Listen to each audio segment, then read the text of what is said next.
What is up, beautiful people? My name is Jaden. Welcome to my channel. This is actually my first video that you guys like to get to watch.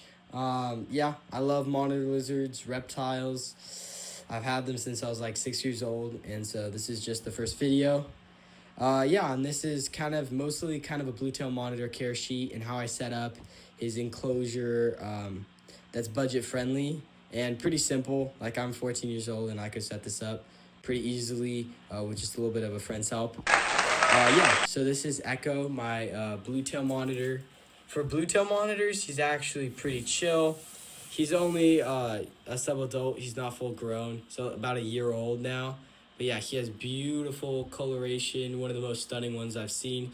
He's actually he's in some of the first blue tail monitors ever to be captive bred, which is cool. He's pretty chill. He's let me hold him a few times, and he'll come up on my shoulder for food. I can do a socializing video for you guys and entertainment. That's what this thing is. I'll get to it in a moment. But yeah, so I'll start with the enclosure. So what I have here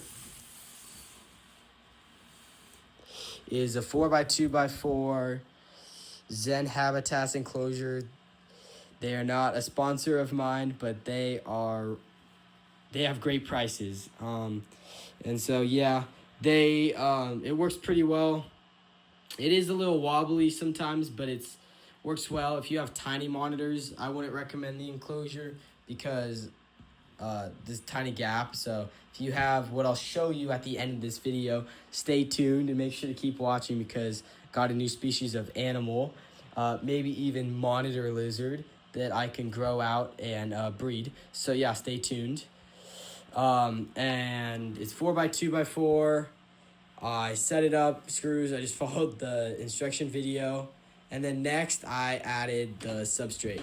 So for the substrate mix, it is cocoa chips, cypress mulch, topsoil, eco earth, sphagnum moss, and a special hack too. If you go to Home Depot, you can find these really big safe bags of sphagnum moss for so cheap. It is unbelievable. I have so much left. But yeah, and I just keep adding to the substrate mix. I also just made this bioactive, which is really cool, by just adding some orange isopods, orange powder orange isopods. Oh my gosh. And yeah, that's that.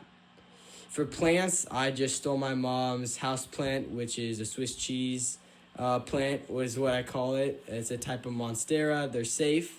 And then I also have a Dracaena over here that's doing really terribly, but one that is doing fairly well over here. Next to his water dish, which I will also get to in a second.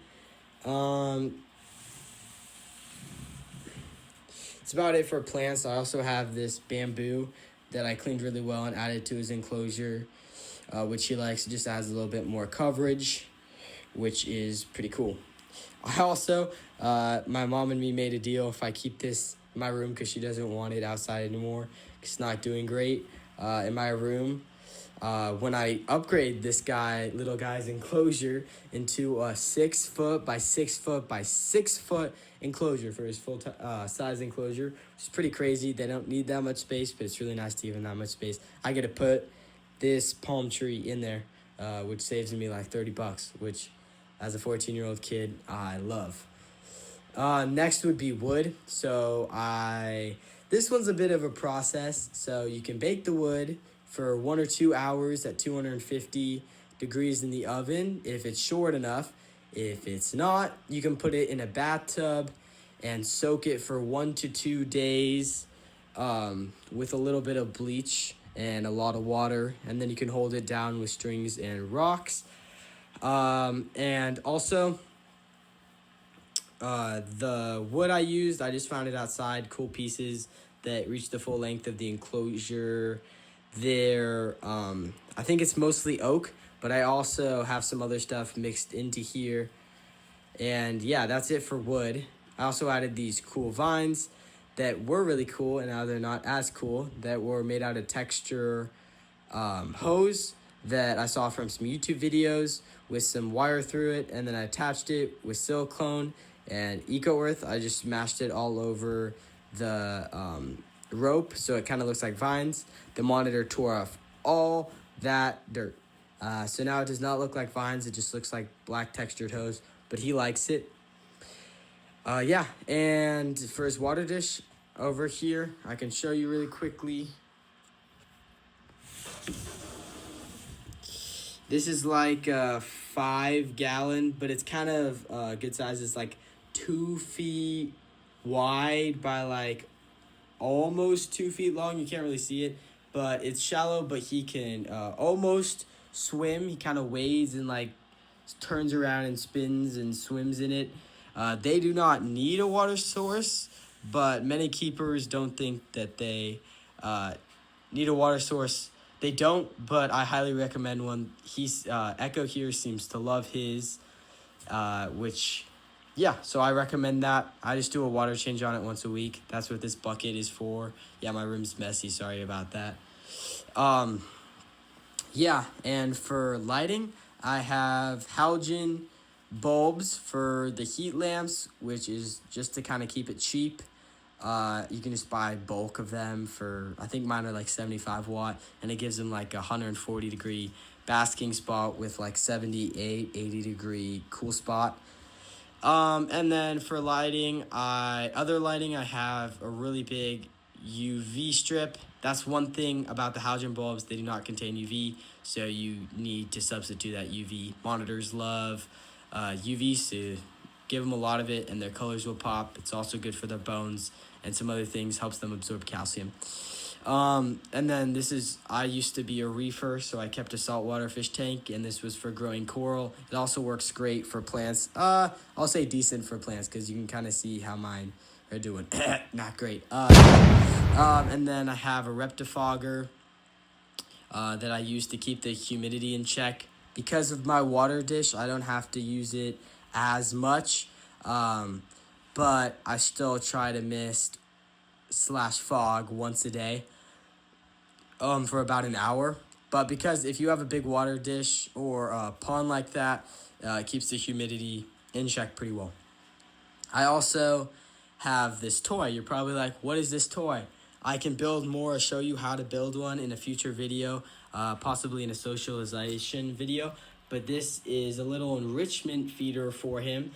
You're probably like, why is it red on the bottom and why does it look like trash? Well, that is because it is made out of trash, cleaned trash. So why it's red in the bottom is because of this red ball on a chopstick. Yes, very fancy. So this triggers his feeding response. I just, to train him, I use this every time before feeding, like right before feeding, a little bit of scent of the food, and he knows that it's feeding time. And so I wanted to trigger that with this feeding toy by marking it red, see if it does anything, triggers that feeding response when I put treats in there. That's about it. The last thing to cover for the Bluetail monitor is how I keep feeding super cheap. So I work at a pet store, so I get good deals on things. By the way, check out Sensational Pets if you're ever in Santa Barbara. It's a really cool pet store, and yeah, it's awesome. So for diet, I would do wrench shrimp. I just kind of take some from my parents' freezer, and then you can do roaches, which I can show you in a second. You can do defrosted quail, defrosted mice, egg. You also want to keep it lean, so I feed tilapia, salmon, etc. Yeah, I would do a lot more aquatic prey than you think. I also have a new addition of an aquatic feeder that I'll start introducing to them once they start breeding. But yeah, that's about it. You can do like chicken liver, chicken heart, chicken meat too. But yeah, let me quickly show you my feeder colonies. So my monitor is kind of picky, and I was able to get some good deals on some roach breeders. So here is my death head colony. Probably wondering, why is my hand so scratched up, Jaden? What happened? No, that was not my monitor lizard. That was my sister. She is pretty vicious. Yeah, my arms are all beat up. So, yeah, monitor lizards can do what that what happened to me, but no, it was not a monitor lizard. Mine are pretty good. So this is my death head colony. No, this is not an albino one or super rare expensive one. It's just molting. But yeah, there's actually some ivory heads too in here, so there's some hybrids. But yeah, my monitor lizard loves this. It's also, because they have a lot of like wing and stuff, like it's like pretty crunchy snack, and he likes that, which is good. Add some variety to his meal. Over here I have some Madagascar hissing cockroaches. They're right over here. Yeah, they're doing okay. I got these pretty recently. He does not really like them though, which is a bummer, but other animals might. Savannah monitors, I think, would love them. I don't have one, but yeah, I would guess they would really like them. And then these are his favorite snack. These are ivory head roaches. They're a burrowing species, but he loves them because they're kind of fatty. I'll try to find one. Okay, here's one. You can kind of see they look like a juvenile death head roach that's kind of chunkier, and that's his favorite snack. I just have him on egg carts for everything, some wood, and Eco Earth for their substrate. And then for their protein source, I do this roach mix, which has dog food and fish flakes, alfalfa pellets, a bunch of stuff. I can do a video on what I feed my roaches too, if you guys are wondering how to breed them. And then I have a bunch of heat pads and stuff in here to keep them warm. I also have my room set to a higher temperature because all my animals like it warm. And then moving on, I want to show you my aquatic feeder species that I just got that will hopefully be really cool and breed pretty prolifically due to a cool fact about them. But I wanted to show you a quick sneak peek of what I'll show you in the end of the video, a new so-called project I'm working on. Yeah. Oh, saw too much. But yeah, so I built that enclosure back there and some other things, which I'll show you in a minute. These are my marbled crayfish. They they clone themselves. They're parthenogenic. Sorry, I do not speak good English, even though I was born in America. My parents were born in America. I'm just gonna stop, but you get the picture. I can try to find one for you. There. They get bigger. This is just a juvenile, but yeah. So they breed fast because you don't need a male. They're all female and they reproduce. You're probably wondering, why is that cricket carrier lid in there?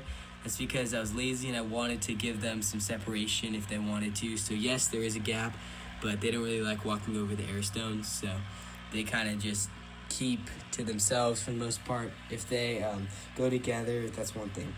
Yes, I do keep my money in a plastic container with no lid in my bedroom. Yes, I do. Yeah, I'm a 14-year-old boy. I'm pretty messy. You can kind of see my floor. Yeah. But yeah, those are them. I have the Swiss cheese plant, which is doing way better than in the blue tail monitor enclosure. Their roots are starting to grow out, which gives the marbled crayfish something to hold on to and also filters out the water. And back over to the blue tail monitor. Just want to share a few quick facts till we start editing this video up and show you the new addition to the reptile room. Comment anything else you want to see. I have a bunch of stuff from tortoises, Uromastics. I can do kind of a room tour if you're wanting too. So just let me know in the comments. So he is, his species name is Varanus dorianus. They're in the Indicus complex.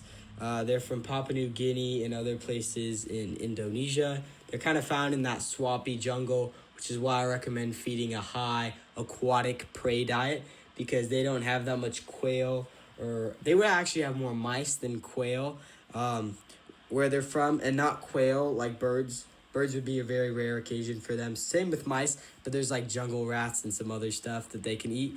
But yeah, most of it's they're jumping in the water, in the swamps with the mangroves and stuff, catching crabs. those are your facts for today. Now to my new addition to the reptile room. You can welcome my Pygmy Mulga monitors, also known as Gileni monitors. If any of you are Australian, let me know how to properly say that. Yeah, so I built this really sick background. I can show you how I did it in future videos too. Just let me know, as well as these termite mounds, because there's termite mounds in their natural environment. Shout out to Beacher Scaly Beasts. He gave me that idea when I watched one of his videos. And then my dad found these really cool pieces of wood that Scrub Jays had put acorns in, and then I removed the acorns and hollowed it out of it. And sorry I speak fast, I have ADHD, so if that bothers you, I'm very sorry. But yeah, so I built ledges and stuff in it, added some arid grass. And yeah, you can kind of see him poke his head out there, very tiny right now. He's kind of just sleeping, chilling out. They're actually very active though. I was feeding them food and stuff. I got them yesterday, so I'm really excited and stoked about this new species I can hopefully breed in the future. Oh, there's one that's out. So I have two in here. He's kind of just chilling. I'll be naming them too. I just haven't found great names for them. But yeah, they're very active, cool little monitors. I just have more heat lamps that I borrowed from the pet store Sensational Pets I work at. Which you should go check out if you live in Santa Barbara or you're passing by, and come see me. Yeah, and I just added some sand and stuff. I can do kind of a video on their setup eventually too. But yeah, thanks for tuning in, guys, and see you in the next video.